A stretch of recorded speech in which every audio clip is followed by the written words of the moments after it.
Hello students, this is Raj Yadav and welcome to Chalak study YouTube channel. तो आज के इस वीडियो में हम जो एकलव्य स्कूल जो EMRS जो स्कूल है, ठीक है, EMRS यानी एकलव्य मॉडल रेसिडेंशियल स्कूल, उसकी जो वैकेंसीज आई हुई है उसके पेडागोजी के सिलेबस के बारे में बात करने वाले हैं। तो मैं इससे पहले भी सिलेबस का एक वीडियो बना चुका हूँ इसका पेडागोजी का, ठीक है, टीचिंग एप्टीट्यूड या फिर पेडागोजी आप इसको कह सकते हैं। तो इसका एक वीडियो पहले भी आ चुका है जो कि सिलेबस उसके मटेरियल जो है इंग्लिश में लिखे हुए थे, ठीक है। तो बहुत सारे स्टूडेंट ने ये डिमांड किया था कि आप जो है हिंदी में बनाइए वीडियो को, तो इस वजह से मैं उनके डिमांड पर जो है, क्योंकि बहुत सारे स्टूडेंट ने ये डिमांड की थी, तो उनके डिमांड पर मैं इसको हिंदी में बना रहा हूँ, ठीक है। वैसे मैंने उस वीडियो में भी हिंदी में डिस्क्राइब किया हुआ है, उसको मैंने हिंदी में बोल करके बताया है। वहाँ जो मटेरियल है वो भले इंग्लिश में लिखा हुआ था, बट मैं हिंदी में बता चुका हूँ। लेकिन फिर भी उन लोगों ने ये डिमांड की थी कि आप हिंदी में बनाइए, तो इस वजह से मैं इसको हिंदी में बना रहा हूँ। तो आप चाहें तो इसको देख सकते हैं। तो चलिए स्टार्ट करते हैं, ठीक है। स्टार्ट करने से पहले अगर आप लोगों ने इस चैनल को अभी तक सब्सक्राइब नहीं किया है तो प्लीज़ इसको सब्सक्राइब जरूर कर लें, ठीक है। ताकि सब्सक्राइब करने से क्या होगा कि मैं जब भी रेगुलर वीडियो जब भी अपलोड करूँगा तो आप तक तुरंत नोटिफिकेशन पहुँच जाएगी। इसके लिए आपको सब्सक्राइब के बगल में जो बेल आइकन का एक बटन होता है उस पर क्लिक करके उसको ऑल पर सेट करना होगा, ठीक है। तो उसको ऑल पर सेट जरूर कर दें। तो चलिए स्टार्ट करते हैं। तो सबसे पहले आप देख सकते हैं यहाँ जो PGT और TGT के लिए ये जो सिलेबस है, ठीक है, पार्ट 3 में आपका दिया गया है पेडागोजी और टीचिंग एप्टीट्यूड। इसको आप या टीचिंग एप्टीट्यूड कह लीजिए या फिर पेडागोजी कह लीजिए, या फिर आपकी जो शैक्षिक अभियोग्यता है, ठीक है, यानी कि जो टीचिंग एप्टीट्यूड है आपका, या फिर जो पेडागोजी यानी कि शिक्षण शास्त्र है, उसके बारे में ये जो पोर्शन है पार्ट 3 वो आएगा, ठीक है। और इसके बारे में ये समझ लीजिए कि ये जो है 20 मार्क्स का होगा। 20 नंबर के आपका ये पेडागोजी आपसे पूछे जाएंगे, जिसमें 20 प्रश्न शामिल होंगे। और सारे प्रश्न इवन पूरा जो आपका क्वेश्चन पेपर है वो MCQ बेस्ड होगा, यानी कि मल्टी चॉइस क्वेश्चन बेस्ड होगा, 4 ऑप्शन वाले। तो ठीक है, आगे बढ़ते हैं, स्टार्ट करते हैं अपने इस वीडियो को। तो यहाँ पर आपको सबसे पहले आप देख सकते हैं, सबसे पहला पॉइंट आपका जो है वो है NEP 2020। यहाँ पर आपको NEP 2020 से जो है उसकी पूरी जानकारी आपको होनी चाहिए। NEP 2020 से आपसे क्वेश्चन पूछे जाएंगे। NEP यानी कि नेशनल एजुकेशन पॉलिसी, ठीक है, जिसको आप कह सकते हैं कि राष्ट्रीय शिक्षा नीति। राष्ट्रीय शिक्षा नीति 2020 जो कि अभी की नई शिक्षा नीति है, इसको आप न्यू एजुकेशन पॉलिसी भी कह सकते हैं। तो उसकी जानकारी आपसे पूछी जाएगी एग्ज़ाम में। और मैं ये बता दूं कि इस चैनल पर जो है आपको प्लेलिस्ट में NEP के जो 3-4 वीडियोस मिल जाएंगे। आप उनकी मदद से उनकी जो बेसिक चीज़ें उनको समझ सकते हैं, ठीक है। NEP से रिलेटेड 3-4 वीडियोस होंगे प्लेलिस्ट में, आप जा करके देख सकते हैं। उससे बेसिक जानकारी आपको बिल्कुल हो जाएगी। MCQs के फॉर्म में भी 2 वीडियो होंगे आपके, 2 वीडियो आपको MCQs के फॉर्म में भी मिल जाएगी कि किस तरह के क्वेश्चन पूछे जाते हैं एग्ज़ाम में, ठीक है। इसके अलावा अगर इस NEP को आपको बहुत डिटेल से पढ़ना है तो इसका जो ऑफिशियल PDF है, ठीक है, ऑफिशियल PDF इसका मेरे टेलीग्राम चैनल पर मिल जाएगा। मैंने उस पर डाला हुआ है, हिंदी और इंग्लिश दोनों लैंग्वेज में आपको वो मिल जाएगी, हिंदी और इंग्लिश दोनों लैंग्वेज में मिल जाएगी। NEP 2020 की जो ऑफिशियल PDF है, अगर आपको उसको पूरी तरह से पूरी डिटेल से पढ़ना है तो टेलीग्राम चैनल पर नीचे आपको डिस्क्रिप्शन बॉक्स में आपको लिंक मिल जाएगी, वहाँ से आप टेलीग्राम चैनल पर जा सकते हैं, या फिर टेलीग्राम में आप चलाक स्टडी सर्च कर लेंगे तो चैनल आ जाएगा। चलिए आगे बढ़ते हैं।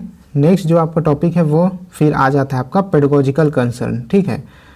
तो यहाँ पेडागोजिकल कंसर्न में क्या चीज़ है, सबसे पहले आपका आ जाएगा पाठ्यचर्या यानी कि करिकुलम। तो ये जो पेडागोजी के जितने भी ज़्यादा टॉपिक्स को हम लोगों ने किया हुआ है तो आप चैनल के प्लेलिस्ट में देख सकते हैं। यहाँ पाठ्यचर्या और करिकुलम भी हम लोग कर चुके हैं। तो इसमें क्या क्या टॉपिक है, उसका अर्थ है, उसके सिद्धांत यहाँ पर आएंगे, ठीक है। पाठ्यक्रम, संगठन के प्रकार, ठीक है। तो पाठ्यक्रम को कैसे ऑर्गेनाइज करना है हमको, उसके बारे में मैं आपको पढ़ा चुका हूँ, आप जा करके देख सकते हैं। फिर ठीक है, उसके बाद आप दृष्टिकोण आ जाएगा कि करिकुलम के बारे में क्या क्या सोच होना चाहिए टीचर और पूरे जो टीचिंग से रिलेटेड जितने भी लोग हैं, जितने भी एस्पेक्ट हैं, चाहे वो प्रिंसिपल है चाहे टीचर है, तो पाठ्यचर्या के बारे में कैसे दृष्टिकोण उनके होने चाहिए और पाठ्यचर्या का निर्माण किस तरह होना चाहिए, ठीक है। सबसे इम्पोर्टेंट चीज़ यही है कि पाठ्यचर्या का जो निर्माण करते समय किन बातों का जो ध्यान रखना चाहिए उसको दृष्टिकोण में जो है पढ़ा जाएगा। आगे बढ़ते हैं। आगे जो है आपका टॉपिक है योजना यानी कि प्लानिंग। तो प्लानिंग में क्या क्या आ जाएगा, आपका निर्देशात्मक योजना जो है, इंस्ट्रक्शनल प्लान, ठीक है, इसके बारे में आपको पढ़ना है, इंस्ट्रक्शनल प्लान क्या होते हैं।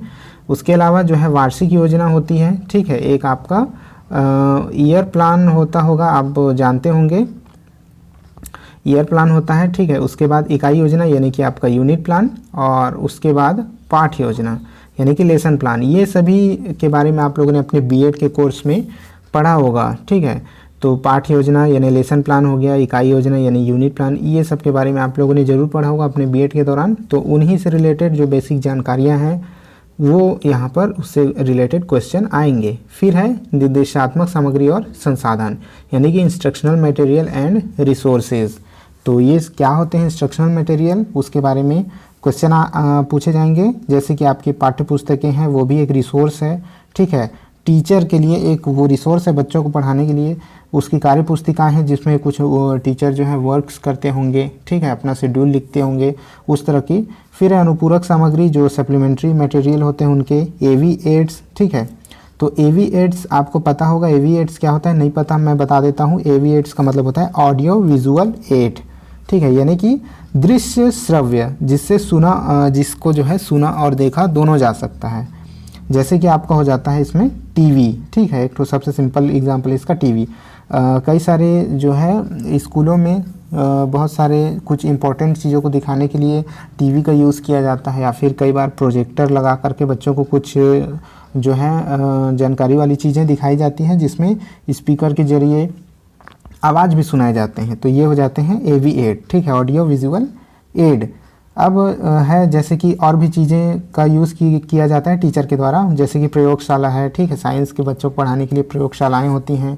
पुस्तकालय लाइब्रेरी का यूज़ किया जाता है बच्चों को शिक्षा देने के लिए। उसके बाद क्लब, संग्रहालय, समुदाय यानी कि संग्रहालय जो कि जो म्यूज़ियम वगैरह होते हैं, है ना, म्यूज़ियम ले जाया जाता है। फिर समुदाय यानी कि समाज के बीच में जा कर के उनको कुछ सामाजिक चीज़ें सिखाई जाती हैं, ठीक है, कम्युनिटी में जा कर के उनको जो है समाज से जोड़ने का प्रयास किया जाता है। फिर है सूचना और संचार प्रौद्योगिकी यानी कि इंफॉर्मेशन और कम्युनिकेशन जो टेक्नोलॉजी है उसके बारे में, जो जिससे बच्चों को सूचनाएं प्राप्त होती हैं और संचार के जो साधन हैं उनसे बच्चों को शिक्षा दी जाती है, उन्हें पढ़ाया जाता है।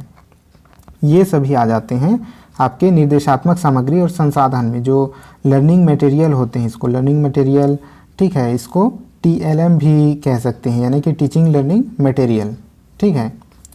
अब आते हैं हम आगे मूल्यांकन में आ जाते हैं। मूल्यांकन यानी कि इवैल्यूएशन, ठीक है। इवैल्यूएशन में क्या क्या जो सब टॉपिक्स हैं उनको देख लीजिए। इवैल्यूएशन के प्रकार आपको पढ़ना है। फिर है उसके उपकरण यानी कि जो टूल्स जो होते हैं, ठीक है, टूल्स के बारे में पढ़ना है। टूल्स कहने का मतलब किन टूल्स की मदद से, किन उपकरणों की मदद से मूल्यांकन किया जाता है। जो मूल्यांकन के अलग अलग तरीके होते हैं, किन किन तरीक़ों से, तो यहाँ टूल्स का मतलब तरीक़ों से है, उपकरण का मतलब तरीक़ों से है। उसके बाद है एक अच्छे परीक्षण के लक्षण यानी कि जो एक अच्छा टेस्ट होता है या फिर आप कह सकते हैं एक अच्छा जो मूल्यांकन होता है उसके क्या क्या लक्षण होने चाहिए वो आपको पढ़ने हैं। फिर है सतत और व्यापक मूल्यांकन यानी जिसको कहा जाता है CCE, ठीक है, यानी कि कंटिन्यूअस एंड कम्प्रिहेंसिव इवैल्यूएशन। तो ये जो सतत और व्यापक मूल्यांकन है उससे रिलेटेड प्रश्न आते हैं अक्सर। फिर है शैक्षिक उपलब्धि परीक्षण का विश्लेषण और व्याख्या। शैक्षिक उपलब्धि परीक्षण ये क्या चीज़ होता है, यानी कि आपका जो ये इसको इंग्लिश में कहा जाता है स्कॉलस्टिक अचीवमेंट टेस्ट, ठीक है। स्कॉलस्टिक अचीवमेंट टेस्ट के बारे में उसका विश्लेषण और व्याख्या आपको करके जाना है ना, उससे रिलेटेड प्रश्न आपसे पूछे जाएंगे एग्ज़ाम में। फिर है समावेशी शिक्षा, ये एक इम्पोर्टेंट टॉपिक है। समावेशी शिक्षा, इंक्लूसिव एजुकेशन। इंक्लूसिव एजुकेशन में देखिए क्या क्या सब टॉपिक्स आ जाते हैं, जैसे विविधता को समझना कि बच्चों में कितनी तरह की जो विविधताएं होती है, स्टूडेंट्स कितने अलग अलग तरह से होते हैं, अलग अलग बैकग्राउंड से आते हैं, ठीक है, अलग अलग शारीरिक और मानसिक क्षमताओं के बच्चे होते हैं। फिर उसकी अवधारणा को समझना है आपको, प्रकार को समझना है कि विविधता कितने प्रकार के होते हैं, और जो है विविधता के आयाम के रूप में विकलांगता, यानी विकलांगता आपको पता होगा डिसेबिलिटी, ठीक है ना। कुछ डिसेबल्ड चिल्ड्रेन होते हैं जिनको दिव्यांग भी कहा जाता है एक नॉर्मल लैंग्वेज में, तो वो जो है एक विविधता का ही एक प्रकार है। ये जो यहाँ विकलांगता या दिव्यांगता आप इसको कह सकते हैं, वो विविधता का ही एक प्रकार है। फिर है आगे सामाजिक निर्माण के रूप में विकलांगता, यानी कि जो दिव्यांगता है वो एक जो है सोशल एस्पेक्ट है, ठीक है, एक सामाजिक एस्पेक्ट है वो, क्योंकि समाज से ही वो जन्म लेता है विकलांगता जो है। कहने का मतलब जब एक बच्चा कोई डिसेबल्ड होता है, जब किसी कार्य को करने में वो अक्षम होता है, चाहे शारीरिक तौर पर चाहे दिमागी तौर पर, तो इसको सामाजिक एस्पेक्ट इसलिए कहा गया है क्योंकि समाज के द्वारा ही वो अपने सोच का निर्माण करता है कि हाँ वो विकलांग है। कई बार क्या होता है, समाज में अगर कोई विकलांग बच्चा है तो अगर वो विकलांग है तो उसके अंदर गुणों को देखने से पहले हम उसके विकलांगता को देखते हैं कि वो एक विकलांग है, बाद में हमारे द्वारा उसके गुणों को देखा जाता है। ठीक है, यानी कि कहने का ये मतलब है कि उसके गुणों के ऊपर उसकी विकलांगता जो है हावी हो जाती है। तो इस वजह से जो विकलांगता है वो एक सामाजिक एस्पेक्ट है, इसको याद रखिएगा। फिर है उसके बाद है विकलांगता का वर्गीकरण और इसके शैक्षिक निहितार्थ। तो जो विकलांगता है उसको कितने प्रकार से वर्गीकृत किया जा सकता है और उसके शैक्षिक निहितार्थ यानी कि उसका जो इम्प्लीकेशन है, ठीक है, उसका एजुकेशन में क्या प्रभाव पड़ता है, उसके विकलांगता और उसके वर्गीकरण का हम लोग कैसे इम्प्लीकेशन कर सकते हैं, किस तरह से अलग अलग वर्गीकृत करके हम उसको समझ सकते हैं और बच्चों को हैंडल कर सकते हैं, ये टीचर के लिए बहुत ज़रूरी है। फिर है विकलांग बच्चों के विशेष संदर्भ में समावेशन का दर्शन, यानी कि विकलांग बच्चों के संदर्भ में जो है समावेशन यानी इंक्लूजन, ठीक है, इंक्लूसिव एजुकेशन, जो बच्चों को एक साथ पढ़ाया जाता है, उस चीज़ को जो है विकलांगता के परिप्रेक्ष्य में उसको पढ़ना है। ठीक है, आगे बढ़ते हैं।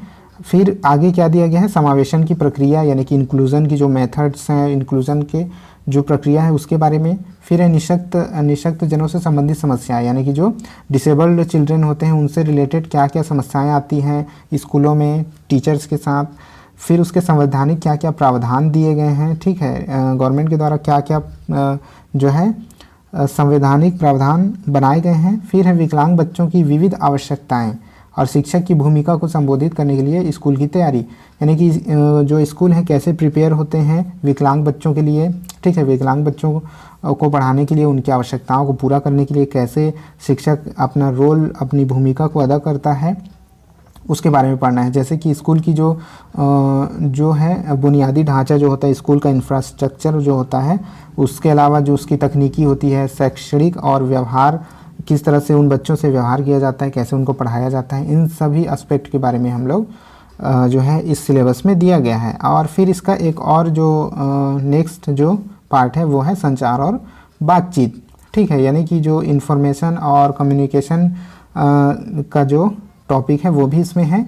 फिर इसमें क्या पढ़ेंगे, इसके सब टॉपिक जो है संचार, इसकी अवधारणाएं, इसके क्या क्या तत्व हैं, इसकी प्रक्रिया कैसी होती है, किस तरह से संचार को जो है लागू किया जाता है स्कूलों में, किस तरह से उसका प्रयोग किया जाता है। फिर संचार के क्या प्रकार हैं, संचार और लैंग्वेज यहाँ पर आएगा, संचार और संचार की भाषा, किस भाषा का यूज़ किया जाता है बच्चों को संचार साधन से रूबरू कराने के लिए। फिर कक्षा में संचार, कक्षा में एक क्लासरूम में किस तरह से संचार साधनों का प्रयोग किया जाता है, एक टीचर और स्टूडेंट के बीच, एक टीचर स्टूडेंट को सिखाने के लिए कैसे संचार साधनों का प्रयोग करता है। फिर है संचार में बाधाएं, जो स्कूलों में जो संचार साधन का प्रयोग किया जाता है उसमें किस तरह की बाधाएं सामने आती हैं, ठीक है, टीचर को कैसे जो है समस्याएं फेस करना पड़ता है और क्या क्या बाधाएं उत्पन्न होती हैं उनके बारे में यहाँ पर पढ़ना है। तो ठीक है स्टूडेंट, इतने ही कुछ टॉपिक्स हैं जिसमें आपके EMRS के जो है सिलेबस में इतना ही रखा गया है, ठीक है।